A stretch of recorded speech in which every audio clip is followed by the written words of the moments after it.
राधे राधे भाई सभी को। अपना कोशिका का टॉपिक चल रहा था और कोशिका के टॉपिक में मैं पार्ट ऑफ सेल आपको पढ़ा चुका हूँ, डीएनए आरएनए के बारे में पढ़ा चुका हूँ। अब उस सेशन को हम और आगे कंटिन्यू करते हैं और आगे हम पढ़ते हैं कोशिका का विभाजन, यानी कि सेल ऑफ डिवीजन किस प्रकार से होते हैं, कैसे होते हैं।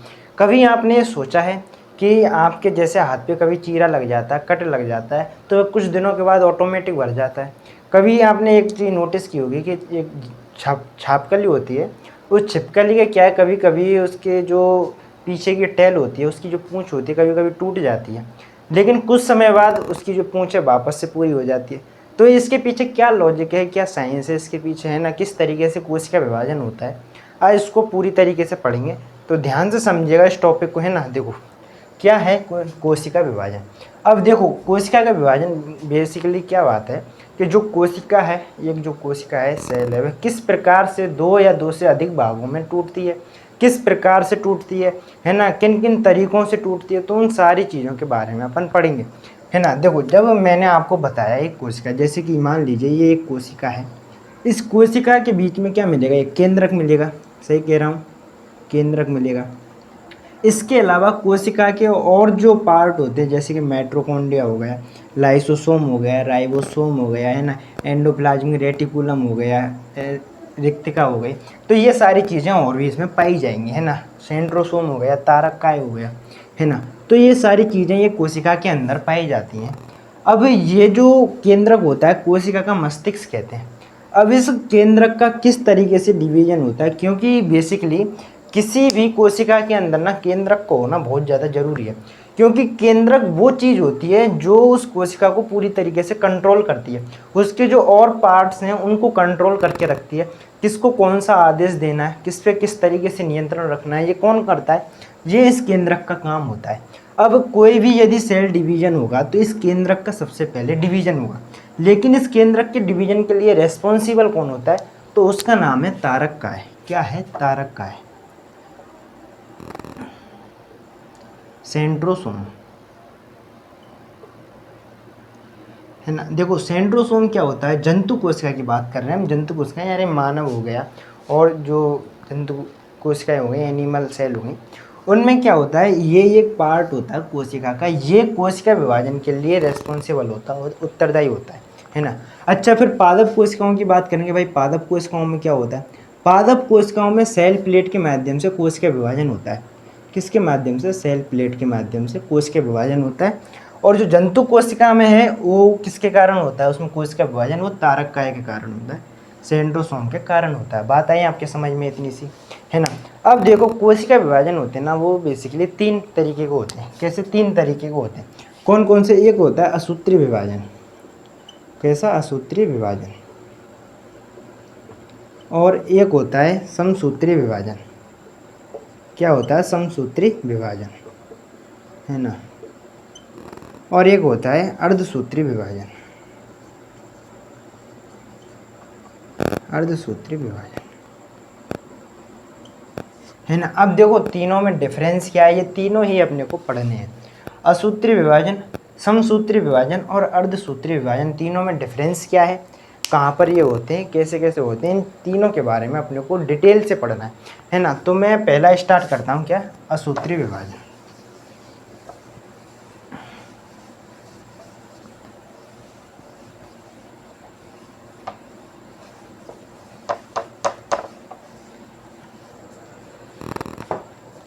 क्या नाम है, असूत्रीय विभाजन, असूत्रीय विभाजन।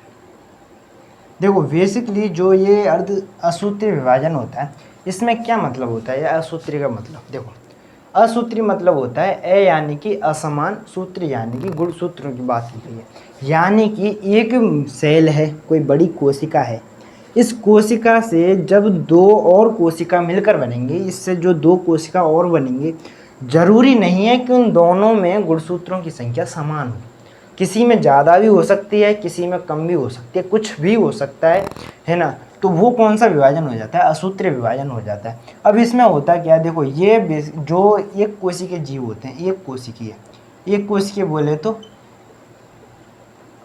प्रोकैरियोटिक कोशिका, प्रोकैरियोटिक कोशिका, यानी कि जो जीव हल्के होते हैं जिनमें एक कोशिका ही पाई जाती है उनमें इस प्रकार का असूत्रीय विभाजन होता है। बात आई आपके समझ में। जैसे कि फॉर एग्जांपल आप एक कोशिकीय जीव की बात करें, जैसे कि अमीबा ले लीजिए।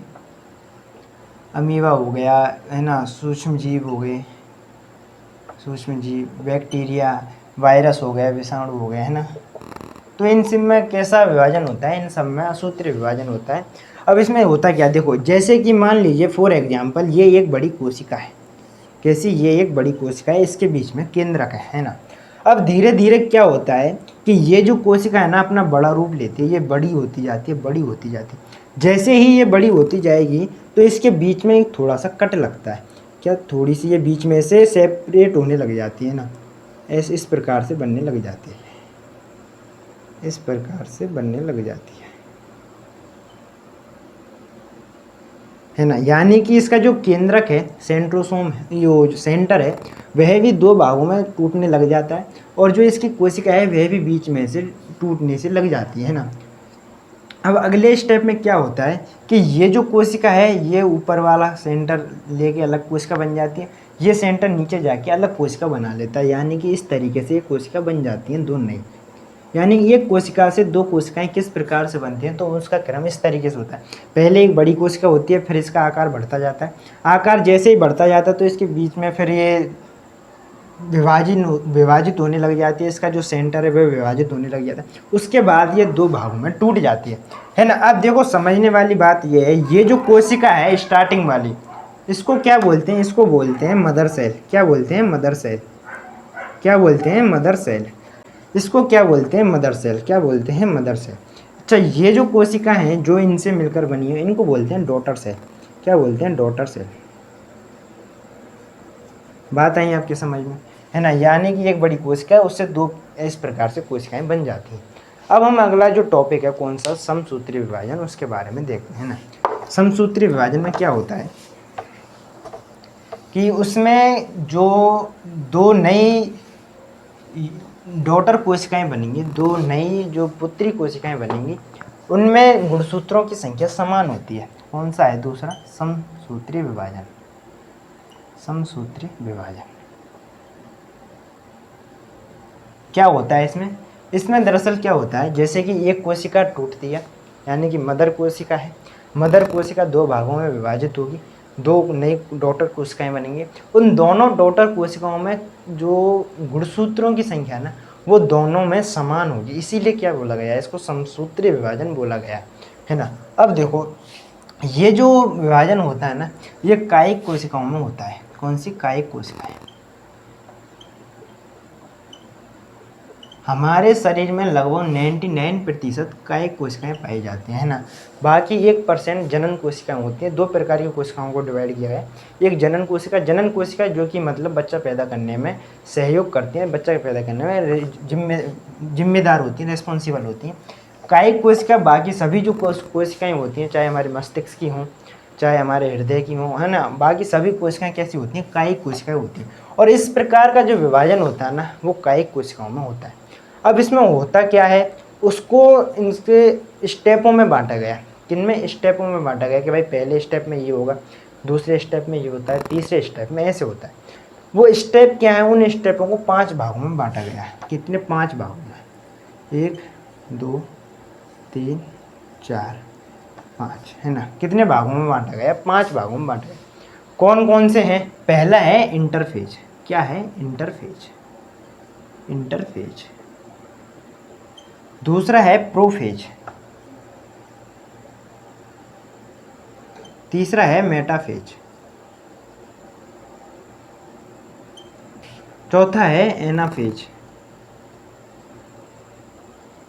और पांचवा है टेलोफेज। टेलोफेज। इस प्रकार से 5 स्टेपों में इस किस प्रकार से एक मदर कोशिका दो डॉटर कोशिकाओं में बनेगी समान गुणसूत्रों को लेकर, तो उनको 5 भागों में बांटा गया। अब इसमें देखो क्या क्या होता है, इस चीज़ को ध्यान से समझना। मैं बात कर रहा हूँ इंटरफेज की, यानी कि ये जो फेज होता है ना, ये जो स्तर होता है ये सबसे लंबा स्तर होता है। इसमें होता क्या है, जैसे कि मान लीजिए भाई एक ये कोशिका है, जैसे एक ये कोशिका है, इसके कोशिका के केंद्र में एक केंद्रक होगा, बोला कि सही, बिल्कुल ये केंद्रक होगा, है ना। इस केंद्रक में क्या होंगे, गुणसूत्र होंगे, ये मैं आपको पढ़ा चुका हूँ, है ना। और मनुष्य के अंदर जो गुणसूत्रों की संख्या होती है कितनी होती है, 46 होती है। कितनी होती है, 46 होती है। अब देखो समझने वाली बात ये है जनाब कि ये एक ही कोशिका है, यानी कि मदर सेल है, इसके अंदर अभी 46 ही गुणसूत्र हैं। जब इस कोशिका से दो नई कोशिकाएं बनेंगी तो दो नई कोशिकाओं में समान समान गुणसूत्र होंगे, यानी कि 46 डॉटर कोशिका ऊपर एक कोशिका में होंगे और 46 ही दूसरी डॉटर कोशिका में होंगे। तो 46 और 46 ये तो 92 हो गए। अब 92 हो जाएंगे तो 92 बनाने भी तो पड़ेंगे। तो सबसे पहले काम क्या होता है, सबसे पहले जो केंद्रक होता है ना, वो गुणसूत्र बनाने का काम करता है, यानी कि गुणसूत्रों में वृद्धि की जाती है ना। और ये किस फेज के अंतर्गत होता है, ये इंटरफेज के अंतर्गत होता है। पहले गुणसूत्रों में वृद्धि होगी, इसका जो आकार है वो बढ़ता जाएगा, जो केंद्रक है उसको भी एक्सपेंड होना पड़ेगा, उसमें भी गुणसूत्रों की संख्या धीरे धीरे बढ़ेगी, है ना। ये किस फेज में होता है, इंटरफेज में होता है। और ये जो फेज होता है ना सबसे लंबा होता है, क्योंकि इसमें सबसे ज़्यादा टाइम लगता है। अच्छा, प्रोफेज में क्या होता है, इस वाले फेज में क्या होता है, एक स्प्लेंडेड फाइबर होता है, स्प्लेंडेड,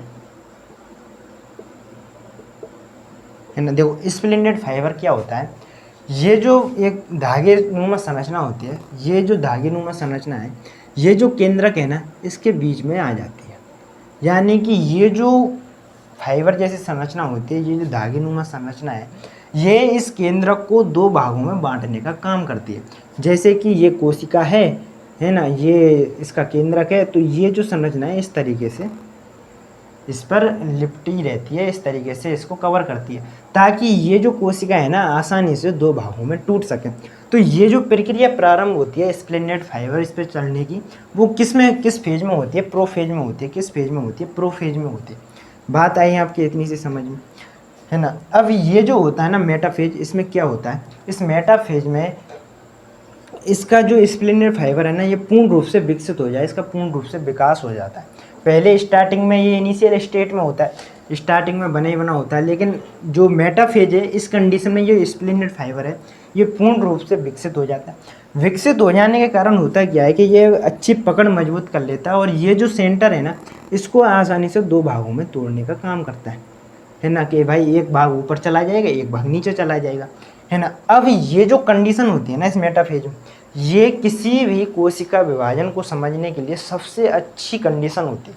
सबसे अच्छा स्तर कौन सा होता है, मेटाफेज का, क्योंकि इस कंडीशन में क्या होती है, जो कोशिका होती है थोड़ी स्टेबल कंडीशन में होती है। स्प्लेंडेड फाइबर होता है वो भी अच्छे तरीके से मजबूती से पकड़ लेता है, जकड़ लेता है, ताकि अब ये जो फेज होता है ना इसमें हम कोशिका विभाजन के अध्ययन को आसानी से कर सकते हैं, है ना। बात आई आपके समझ में। एनाफेज में क्या होता है, अब ये जो स्प्लेंडेड फाइबर है ये और थोड़ा कसता हुआ जाता है, ये थोड़ा और नज़दीक आएगा।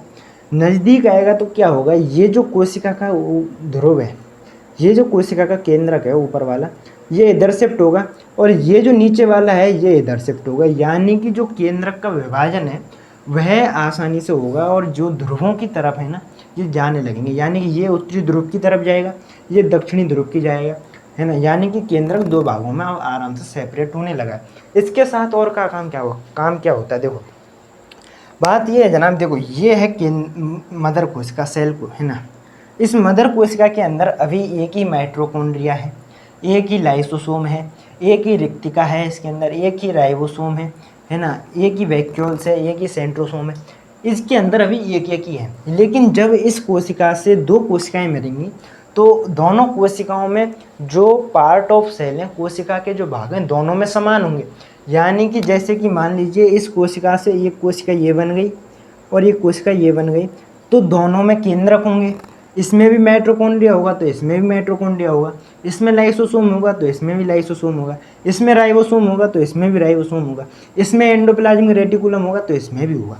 यानी कि दोनों में डबल डबल संख्या होगी। अब ये डबल डबल संख्या किस फेज में होती है, ये इस एना फेज वाले कंडीशन में ये दोनों जो है ना इसके जो विकास हुआ है, विकास कौन से फेज में होता है, इंटर फेज में होता है। इन दो सेपरेटों का, इन दो जो जोड़ी बनती है ना, दो माइटोकॉन्ड्रिया दो लाइसोसोम, ये किस फेज में होता है, इंटर फेज में होता है। इसीलिए तो ये सबसे लंबा फेज है। अब सेपरेशन का काम किस में होता है, इस एना फेज में होता है। एना फेज में क्या होता है कि ये जो केंद्रक है ये भी ऊपर ऊपर थोड़ा सरकने लग जाता है, ये भी नीचे नीचे सरकने लग जाता है। इसके ऊपर जो माइटोकॉन्ड्रियल लाइसोसोम वो भी सरकने लग जाते हैं, इसमें भी नीचे सरकने लग जाते हैं। यानी कि अब अंतिम कंडीशन आने वाली है किसकी, कोशिका के विभाजन की। और अंतिम कंडीशन कौन सी है, टेलोफेज। टेलोफेज में क्या होता है कि जो कोशिका है वह पूर्ण रूप से दो भागों में टूट जाती है। इसमें दो कोशिकाएं बनती हैं, इन दोनों क्या बोलते हैं, डॉटर सेल बोलेंगे, डॉटर सेल। और ये कौन सी है, ये मदर सेल है ये। अब देखो समझने वाली बात क्या है, ये जो कोशिका है और ये जो कोशिका है, इसका ये केंद्रक है, इसका ये केंद्रक है। इसमें भी 46 गुणसूत्र होंगे और इसमें भी 46 गुणसूत्र होंगे। ऐसा नहीं है कि इनमें ऊपर नीचे हो जाए गुणसूत्र, इसीलिए तो इसको समसूत्री विभाजन कहा गया है। बात आई आपके समझ में। तो समसूत्री विभाजन का इस तरीके से पूरा कॉन्सेप्ट है। अब इसको मैं फॉर एग्जांपल आपको प्रैक्टिकल तरीके से समझाता हूँ। देखो प्रैक्टिकल तरीका ये है, जैसे कि आपका हाथ है, इस पर थोड़ा चीरा लग जाता है, कट लग जाता है चाकू से, तो आप कुछ समय बाद देखोगे कि वो जो घाव है ऑटोमेटिक भर जाता है। अब ऑटोमेटिक कैसे भरता है, क्योंकि जो उसके आसपास की जो कोशिका है, हमारा पूरा शरीर कोशिकाओं से बना है, जहाँ से वो चीरा लगा है यानी कि वहाँ कोशिका कटी है, वहाँ से कोशिका हुई है, वो नष्ट हुई है। लेकिन उस कोशिका जो नष्ट हुई है उसकी पूर्ति करने के लिए, उसकी क्षतिपूर्ति करने के लिए उसके जो आसपास कोशिकाएं हैं ना, वो इस तरीके से कोशिकाएं विभाजन करती हैं। यानी कि एक कोशिका है उससे दो कोशिका बन जाएंगी, दो कोशिका हैं उससे चार बन जाएंगी, चार से 8 बन जाएंगी।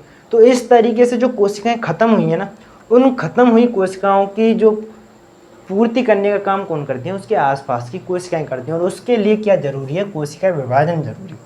बात आई आपके समझ में। तो इस तरीके से ये समसूत्री विभाजन होता है। अब कौन सा है अपना लास्ट, अर्धसूत्री विभाजन। कौन सा है, अर्धसूत्री विभाजन। अच्छा, ये जो अर्धसूत्री विभाजन है ये जनन कोशिकाओं में होता है। नाम से ही पता लग रहा है अर्धसूत्री विभाजन में क्या होगा। अर्धसूत्री विभाजन में दरअसल जो दो डॉटर कोशिकाएं बनेंगी उनमें क्या होगा, ये गुणसूत्रों की संख्या है अर्धसूत्री, यानी कि अर्ध यानी गुणसूत्रों की संख्या आधी हो जाएगी। अब देखो यदि मैं जनन कोशिकाओं की बात करूं तो मेल के अंदर जो जनन कोशिका है वो कौन सी है, शुक्राणु है। कौन सी, शुक्राणु। इसको इंग्लिश में क्या बोलते हैं, स्पर्म बोलते हैं, है ना। अच्छा, यदि फीमेल की बात करूं, महिलाओं में बात करूं, तो महिलाओं में जो जनन कोशिका है वो कौन सी है, अंडाणु। और इसको इंग्लिश में क्या बोलते हैं, ओवम, है ना। अब देखो जो मेल में जो शुक्राणु होता है, अब मैंने एक और जब कोशिका में पढ़ा रहा था मैं आपको बता रहा था, एक फैक्ट बताया था कि मानव शरीर की जो सबसे छोटी कोशिका होती है ना, वो कौन सी होती है, शुक्राणु होती है। और मानव शरीर की सबसे बड़ी कोशिका होती है वो कौन सी होती है, अंडाणु होती है। अब जो सबसे छोटी कोशिका है कौन सी, स्पर्म, है ना। अब कोई भी कोशिका हो, उस कोशिका के अंदर क्या होंगे, 46 गुणसूत्र होंगे। अच्छा, अब जैसे ये कोशिका है, इसके अंदर ये सेंटर है, सेंटर में कितने होंगे, 46 गुणसूत्र होंगे। ठीक है, इतनी सी भाई, चाहे वह छोटी हो चाहे वह सबसे बड़ी हो, इसकी भी एक कोशिका होगी, उसके अंदर भी 46 गुणसूत्र होंगे, है ना। अब ये 46 गुणसूत्र हैं, यदि मैं जोड़े की बात करूँ तो 23 बनेंगे। यानी कि मैं ऐसे लिख सकता हूँ इसको 22 जोड़े, या फिर मैं इसको लिख दूँ 44 गुणसूत्र प्लस x और y, है ना। ये भी एक जोड़ा है, लेकिन ये मैंने अलग क्यों लिखा है, क्योंकि ये लिंग निर्धारण में कारण है, लिंग निर्धारण का सूचक है कि भाई कौन मेल है कौन फीमेल है, इससे पता लगे। तो ये जो दो गुणसूत्र हैं ये इस चीज़ को डिनोट करते हैं कि ये मेल है या फीमेल है। मेल में जो गुणसूत्र होते हैं वो XY होते हैं, है ना, ये इनका कौन जोड़ा होता है। अच्छा, इसमें भी 22 होंगे, 22 होंगे, है ना। देखो इसमें भी 22 होंगे, 22 होंगे तो क्या होगा, तो इसमें भी 46 गुणसूत्र होंगे, 22 जोड़े प्लस x और x। इसमें जो लिंग निर्धारण का काम आएगा वो कौन सा आता है, XX। यानी कि इसमें जो लिंग निर्धारण के लिए रेस्पॉन्सिबल होते हैं वो कौन कौन से होते हैं, x और x, ये दोनों गुणसूत्र काम आते हैं। अब देखो होता क्या है, जैसे कि मेल और फीमेल इन दोनों में अपन ने संभोग कराया, है ना। संभोग करने के बाद क्या होगा कि ये जो 22 जोड़े हैं यानी कि 44 गुणसूत्र हैं, इन 44 गुणसूत्रों में से 22 गुणसूत्र रहेंगे। बोला कि ठीक है, क्योंकि जब भी तो अर्धसूत्री विभाजन हुआ, आधे आएंगे ना यहाँ से, है ना। अच्छा, ये हैं कितने, ये कितने, 46 है, 22 का जोड़ा ये है यानी कि 44 गुणसूत्र है। तो 44 गुणसूत्रों में से 22 यहाँ से आएंगे, है ना। कितने हो गए, बोले कि ये 44 हो गए। अच्छा, यहाँ से अभी 22 ही आए, यानी कि एक बाकी है, क्योंकि 46 रहते हैं ना, तो यानी कि एक, अब इन x और y में से कोई एक आएगा। अब मान लेते हैं फॉर एग्जांपल यदि x आया है और यहाँ से तो y फिक्स है कि x ही आएगा, अब यहाँ से x आ गया।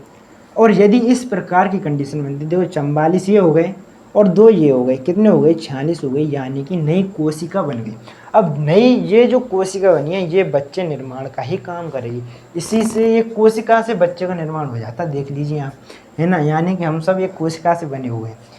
अब देखिए ये 46 हो गया। अब इस कंडीशन में होता क्या है, यदि इस प्रकार से संरचना बनती है तो उसमें क्या है, एक बच्ची का जन्म होता है, यानी कि लड़की पैदा होती है, क्या लड़की पैदा होती है। अच्छा, अब यदि मान लीजिए कि यहाँ से x नहीं आता, यहाँ से y आता है, y आएगा तो क्या होगा, यहाँ से y आ जाएगा और यहाँ से तो x आएगा ही, और ये 44 हो ही गए, यानी कि ये भी 46 हो गए। तो इस कंडीशन में क्या होगा, लड़का पैदा होगा, इस कंडीशन में क्या होगा, लड़का पैदा होगा। अब ध्यान से देखो, अर्धसूत्री विभाजन क्या कहता है, अर्धसूत्री विभाजन कहता है कि जो गुणसूत्रों की संख्या है, यानी कि जो गुणसूत्रों की संख्या है वो क्या होगी, आधी आधी होगी। यहाँ कितने थे, 46, यहाँ से कितने लिए, 23, यहाँ कितने थे, 46, कितने लिए, 23, 23 और 23 कितने हो गए, 46, और नए बच्चे का निर्माण होगा। इसी को क्या बोलते हैं, इसी को तो बोलते हैं अर्धसूत्री विभाजन, है ना। अब ये तो हो गया अर्धसूत्री विभाजन, लेकिन समझने वाली बात क्या है कि जब ये जो सेपरेशन होता है, ये जो डिवाइडेशन होता है अर्धसूत्री विभाजन में, तो ज़रूरी नहीं है कि वो जो गुणसूत्र हैं वो 46 ही जाएँ।